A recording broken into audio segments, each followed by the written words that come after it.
नमस्कार दोस्तों, मैं विकास आप सभी का विकास एकेडमी में स्वागत करता हूं।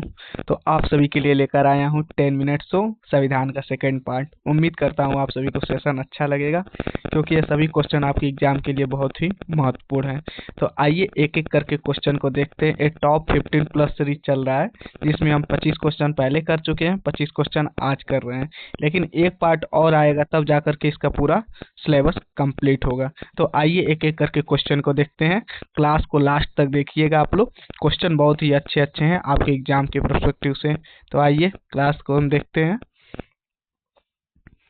पहला क्वेश्चन आपकी स्क्रीन पे है, इसका आंसर दीजिए आप लोग। वी द पीपुल का तात्पर्य है संसद सर्वोच्च है, राष्ट्रपति सर्वोच्च है, जनता सर्वोच्च है या न्यायालय। वी द पीपुल, यह क्या, कहाँ पर इसका वर्णन मिलता है? तो प्रस्तावना में इसका वर्णन किया गया कि हम भारत के लोग।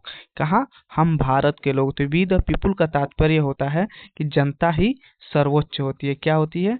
जनता ही सर्वोच्च है। तो इसका आंसर सी हो जाएगा। आइए नेक्स्ट क्वेश्चन पर चलते हैं।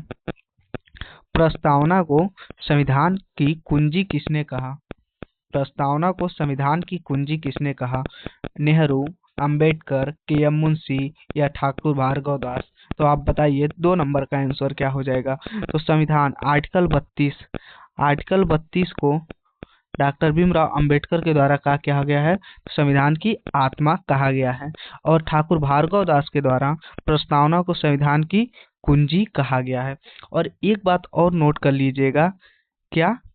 के एम पालकीवाला, ठीक है, उनके द्वारा प्रस्तावना को संविधान का परिचय पत्र कहा गया है। यह भी ध्यान में रखिएगा, ठीक है। आइए नेक्स्ट क्वेश्चन पर चलते हैं। आज का क्वेश्चन बहुत ही अच्छे क्वेश्चन है, तो क्लास को लास्ट तक बने रहिए और क्वेश्चन को आप लोग करिए। उपाधियों का वंश किस अनुच्छेद में है? हम लोग क्या पढ़ते हैं?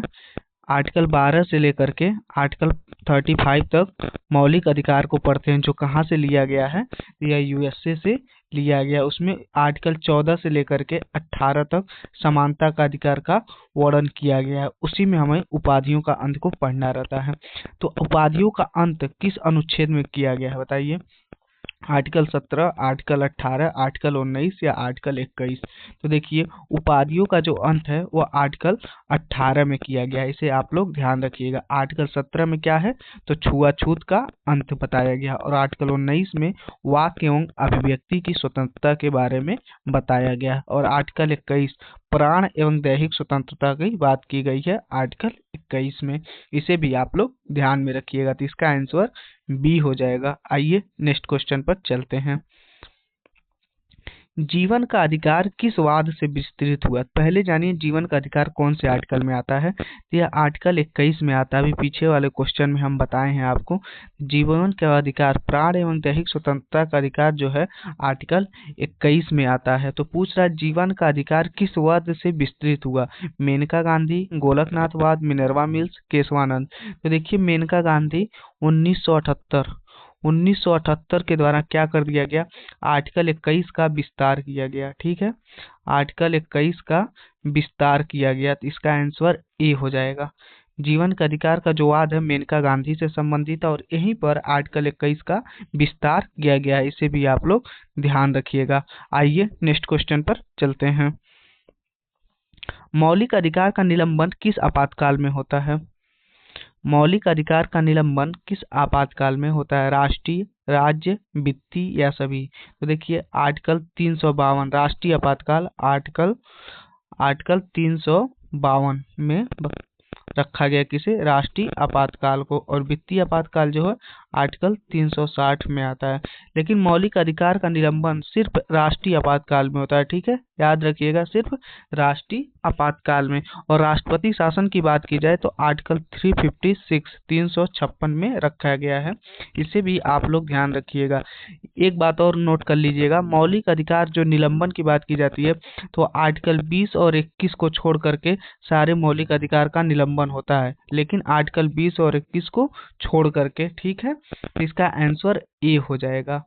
और वित्तीय आपातकाल की बात की जाए तो भारत में अभी तक कभी वित्तीय आपातकाल को नहीं लगाया गया है, ठीक है। आइए नेक्स्ट क्वेश्चन पर चलते हैं। इसका आंसर ए होगा। शिक्षा का अधिकार कौन सा अनुच्छेद है? शिक्षा का अधिकार कौन सा अनुच्छेद है? आर्टिकल 19, आर्टिकल 21, आर्टिकल 221A या 22? तो देखिए आर्टिकल 21A में रखा गया किसको? शिक्षा का अधिकार को। ये 86 नंबर के अमेंडमेंट से 2002 के द्वारा शिक्षा के अधिकार को मौलिक अधिकार बना दिया गया। ठीक है, शिक्षा के अधिकार को मौलिक अधिकार बना दिया गया। आर्टिकल 21A के अंतर्गत इसे रखा गया। यह भी आप लोग ध्यान दीजिएगा। 86वां संविधान संशोधन कब हुआ है? तो 2002 में हुआ है। यह भी आप लोग याद रखिएगा। तो इसका आंसर सी हो जाएगा। आइए नेक्स्ट क्वेश्चन पर चलते हैं। मौलिक अधिकार संविधान के किस भाग में है? मौलिक अधिकार भाग 2, भाग 3, भाग 4 या भाग 5? तो देखिए मौलिक अधिकार को भाग 3 में रखा गया है। इसे एक क्या बोलते हैं? तो इसे भारत का मैग्ना कार्टा भी बोला जाता है। यह भी आप लोग ध्यान रखिएगा। भारत का मैग्ना कार्टा अगर पूछे किसे बोलते हैं तो किसे बोलते हैं? भाग 3 को बोलते हैं। आप लोग ध्यान रखिएगा। ठीक है, भाग 2 में क्या है? तो भाग 2 में नागरिकता रखा गया। क्या? आर्टिकल 5 से लेकर के 11 तक। और भाग 4 में क्या है? तो डीपीएसपी के बारे में बताया गया है। और भाग 5 में संघीय शासन आता है। इसे भी आप लोग ध्यान रखिएगा। तो इसका आंसर बी हो जाएगा। मौलिक अधिकार आर्टिकल 12 से लेकर के 35 तक कितने प्रकार के? तो 6 प्रकार के। कहाँ से लिया गया है? तो यूएसए से लिया गया है। यह सब ध्यान रखिएगा आप। तो इसको हम भारत का मैग्ना कार्टा भी बोलते हैं। एग्जाम में पूछ चुका है यह क्वेश्चन। तो आइए नेक्स्ट क्वेश्चन पर चलते हैं। बच्चों के लिए निःशुल्क शिक्षा डीपीएसपी से हटाकर कब मौलिक अधिकार बनी? अभी हम पीछे बताए हैं। क्या? बच्चों के लिए निःशुल्क शिक्षा डीपीएसपी से हटाकर के कब मौलिक अधिकार बनी? 1976, 1986, 2002, 2010। तो देखिए 2002 में कब 86वां संविधान संशोधन करके डीपीएसपी से हटा करके इसे मौलिक अधिकार बना दिया गया और आर्टिकल 21A में रखा गया। आर्टिकल 21A में रखा गया। तो इसका आंसर सी हो जाएगा। ठीक है, इसका आंसर सी हो जाएगा। आइए नेक्स्ट क्वेश्चन पर चलते हैं। डीपीएसपी का उद्देश्य क्या है? डीपीएसपी जो आर्टिकल 36 से लेकर के 51 के बीच है। कहाँ पर? आर्टिकल 36 से लेकर के 51 के बीच। ध्यान रखिएगा, आर्टिकल 36 से लेकर के 51 के बीच। इसे कहाँ से लिया गया है? तो आयरलैंड से लिया गया है। यह भी आप लोग ध्यान रखिएगा। और कहाँ रखा गया है? तो भाग 4 में से डीपीएसपी को रखा गया है। तो पूछ रहा है डीपीएसपी का उद्देश्य क्या है? न्यायालय को शक्ति देना? गलत है। नागरिकों पर दायित्व? गलत है। कानून निरस्त करना? नहीं। ये राज्य को मार्गदर्शन का देने का काम करता है। क्या? डीपीएसपी राज्य का नीति निर्देशक तत्व। तो इसका आंसर बी हो जाएगा। आइए नेक्स्ट क्वेश्चन पर चलते हैं। मूल कर्तव्य किस प्रकार का है? बताइए, मूल कर्तव्य जो है किस प्रकार का है? न्यायालय द्वारा लागू, बाध्यकारी, नैतिक दायित्व या दंडनीय? जो मूल कर्तव्य है ये नागरिक का नैतिक दायित्व होता है। क्या है? नैतिक दायित्व होता है। कब इसे लागू किया गया? 42वां संविधान संशोधन 1976 सरदार स्वर्ण सिंह समिति के सिफारिश पर आर्टिकल 51A के अंतर्गत इसे रखा गया। ठीक है, आर्टिकल 51A के अंतर्गत इसे रखा गया। ठीक है, मूल रूप से कितने मौलिक कर्तव्य थे? 10 और वर्तमान में कितने हैं? तो 11। तो 11वां मौलिक कर्तव्य 86वां संविधान संशोधन 2002 के द्वारा जोड़ा गया। इसे भी आप लोग ध्यान रखिएगा। आइए नेक्स्ट क्वेश्चन पर चलते हैं। संविधान का राष्ट्रीय ध्वज का सम्मान? बताइए, जो राष्ट्रीय ध्वज का सम्मान क्या है? मौलिक अधिकार, डीपीएसपी, मूल कर्तव्य या अनुसूची? तो राष्ट्रीय ध्वज का सम्मान करना हमारा मूल कर्तव्य है। ठीक है, क्या है? मौलिक कर्तव्य है। क्या? हमको राष्ट्रीय ध्वज का सम्मान करना चाहिए, पर्यावरण का संरक्षण करना चाहिए। ये सब का क्या है? मूल कर्तव्य है। आइए नेक्स्ट क्वेश्चन पर चलते हैं। धन विधेयक राष्ट्रपति को अनुमति से ही पूछ रहा है। धन विधेयक राष्ट्रपति की अनुमति से ही लोकसभा में, राज्यसभा में, कैबिनेट में, न्यायालय में कहाँ पेश किया जाएगा? जो धन विधेयक है कि हाँ आर्टिकल 110 के में रखा गया है। किसे? धन विधेयक को परिभाषित किया गया है। कहाँ पर? आर्टिकल 110 में। यह राष्ट्रपति की अनुमति से लोकसभा में पेश किया जाता है। कहाँ पर? लोकसभा में पेश किया जाता है। और कोई विधेयक धन विधेयक है या नहीं, इसका अंतिम निर्णय लोकसभा अध्यक्ष करता है। इसे भी आप लोग ध्यान रखिएगा। पहले इसकी अनुमति किससे ली जाएगी? राष्ट्रपति से। आर्टिकल 110 के अंतर्गत धन विधेयक को परिभाषित किया गया है, यह भी ध्यान रखिए। और कोई विधेयक धन विधेयक है या नहीं, इसका अंतिम निर्णय लोकसभा अध्यक्ष करेगा, यह भी आप लोग ध्यान रखिएगा। आइए नेक्स्ट क्वेश्चन पर। नेक्स्ट क्वेश्चन का आप लोग आंसर करिए। 13 नंबर का क्वेश्चन है आपके सामने। 1 मिनट, 13 नंबर का क्वेश्चन है यह। राष्ट्रपति अध्यादेश जारी करता है। यह 13 नंबर क्वेश्चन है, ये लिखने में मिसप्रिंट हो गई है। राष्ट्रपति अध्यादेश जारी करता है संसद सत्र में, अवकाश में, या आपातकाल में, या वित्तीय संकट में। देखिए, अध्यादेश कब जारी किया जाता है? राष्ट्रपति अध्यादेश जारी करता है आर्टिकल 123। क्या? आर्टिकल 123 में बात किया गया है किसकी? राष्ट्रपति के अध्यादेश जारी करने की। तो जब संसद सत्र चलता रहेगा तो अध्यादेश जारी करने की कोई जरूरत नहीं है। आपातकाल, वित्तीय संकट, ये सब नहीं होगा। इसका आंसर होगा संसद अवकाश पे जब हो, जब संसद का कोई सत्र नहीं चल रहा हो, तब राष्ट्रपति अध्यादेश जारी करता है। ठीक है, और किस आर्टिकल के अंतर्गत? आर्टिकल 123 के अंतर्गत। यह भी आप लोग ध्यान रखिएगा। आइए नेक्स्ट क्वेश्चन पर। भारतीय संसद के कितने अंग हैं? इससे 2 क्वेश्चन बनते हैं, सदन पूछे और अंग पूछे। तो आइए एक एक करके हम आपको बताते हैं। भारतीय संसद के कितने अंग हैं? अंग पूछेगा आपसे 2 काम करिएगा। अंग पूछेगा तो 3 करिएगा। ठीक है, क्या? 3 करिएगा। अंग जब पूछे तो 3 करेंगे। सदन पूछेगा तो 2 करेंगे। अंग क्या क्या? पहला हो गया लोकसभा, लोकसभा। फिर हम क्या लिखेंगे? राज्यसभा। और क्या? फिर तीसरा अंग होते हैं राष्ट्रपति। इसे ध्यान दीजिएगा आप लोग। ठीक है, तो लोकसभा कहाँ आता है? आर्टिकल 81 के अंतर्गत, राज्यसभा आर्टिकल 80 के अंतर्गत, और राष्ट्रपति आर्टिकल 52 के अंतर्गत। और संसद की बात की जाती है कहाँ? तो आर्टिकल 79 के अंतर्गत। इसे भी आप लोग ध्यान रखिएगा। ठीक है, आर्टिकल 79 के अंतर्गत संसद की बात की जाएगी, लोकसभा की बात 81, राज्यसभा 80 और राष्ट्रपति 52 के अंतर्गत। तो कुछ कितने अंग हो जाएंगे? 3 अंग होंगे। और सदन पूछेगा तो 2 करिएगा। कौन कौन सा? लोकसभा और राज्यसभा। इसे भी आप लोग ध्यान में रखिएगा। आइए नेक्स्ट क्वेश्चन पर चलते हैं। धन विधेयक को कौन प्रमाणित करता है?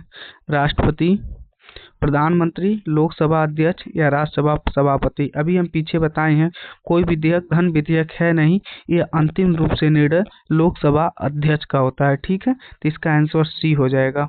इसका आंसर सी हो जाएगा। आइए नेक्स्ट क्वेश्चन पर।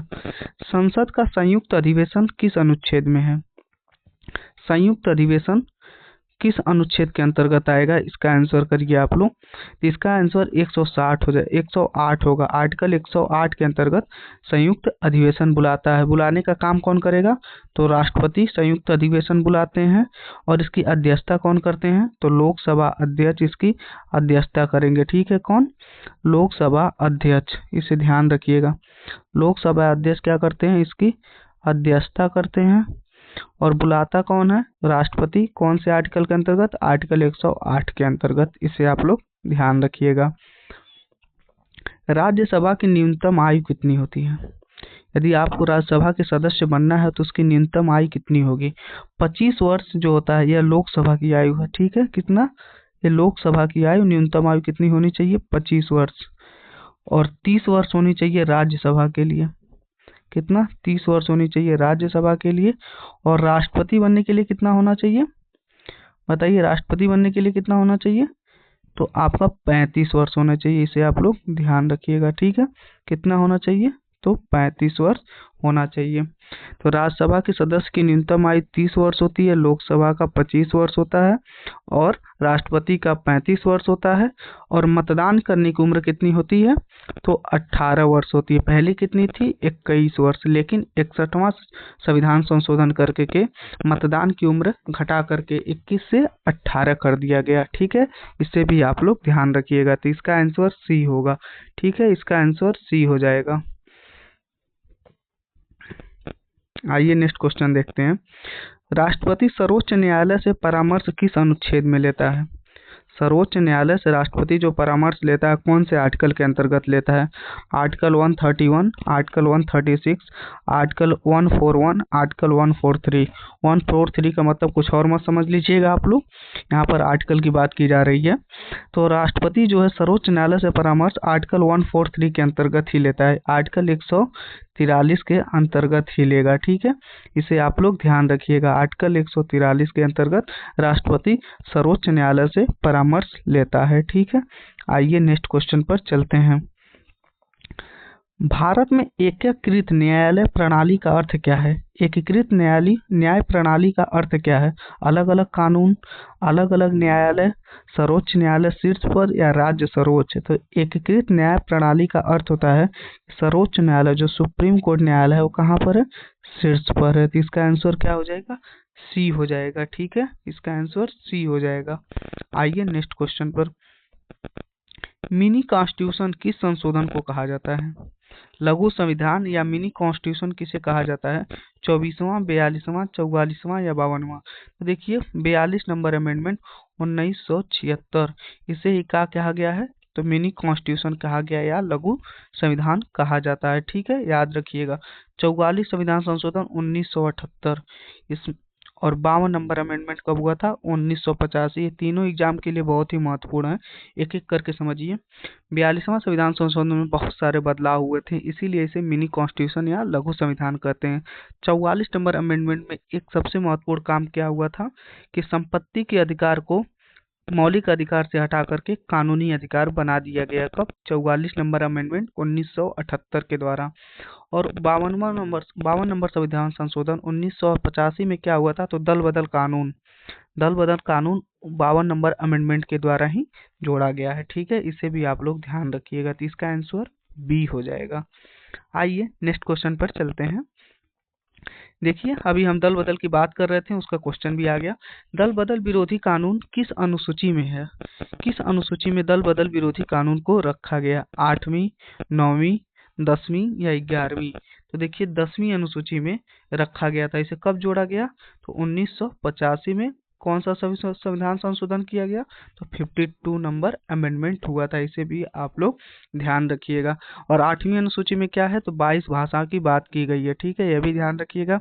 9वीं अनुसूची भूमि सुधार कानून से संबंधित है और 11वीं अनुसूची पंचायती राज से संबंधित है। यह भी आप लोग ध्यान में रखिएगा।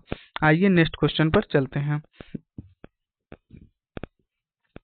संविधान के अनुसार भारत को क्या कहा गया है? परिसंघ, राज्यों का संघ, राष्ट्र राज्य, गणराज्य संघ? तो संविधान के अनुसार भारत को राज्यों का संघ कहा गया है। राज्यों का संघ कहा गया। आर्टिकल 1 में कहा बताया गया है ना, भारत राज्यों का संघ है। ठीक है, तो इसका आंसर बी हो जाएगा। आइए नेक्स्ट क्वेश्चन पर चलते हैं।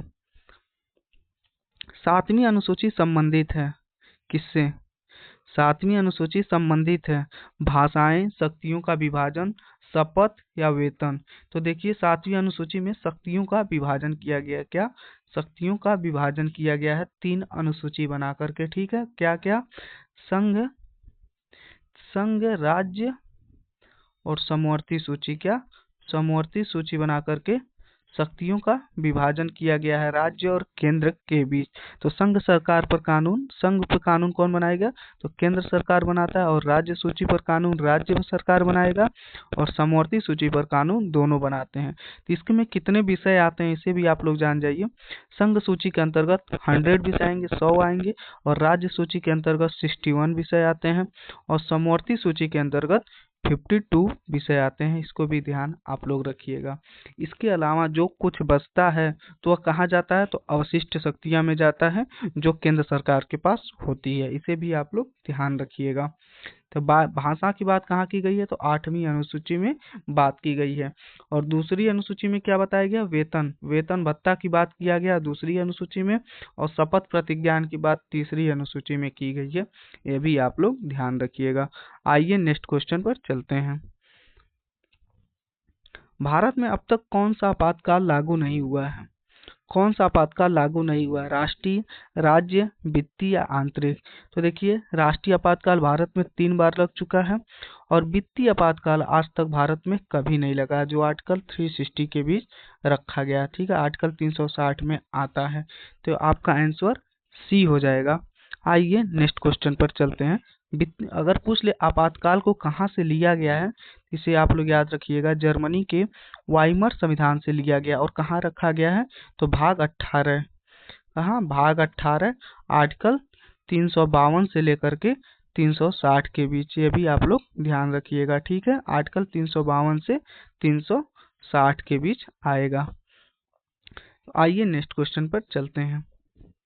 तो दोस्तों, क्लास यहीं पर समाप्त होती है। उम्मीद करता हूँ आपको सेशन अच्छा लगा होगा। आप चैनल पर नए हैं तो चैनल को सब्सक्राइब करिए, वीडियो को लाइक करिए। आप सभी लोग पढ़ते लिखते रहिए। सभी को धन्यवाद। जय हिंद।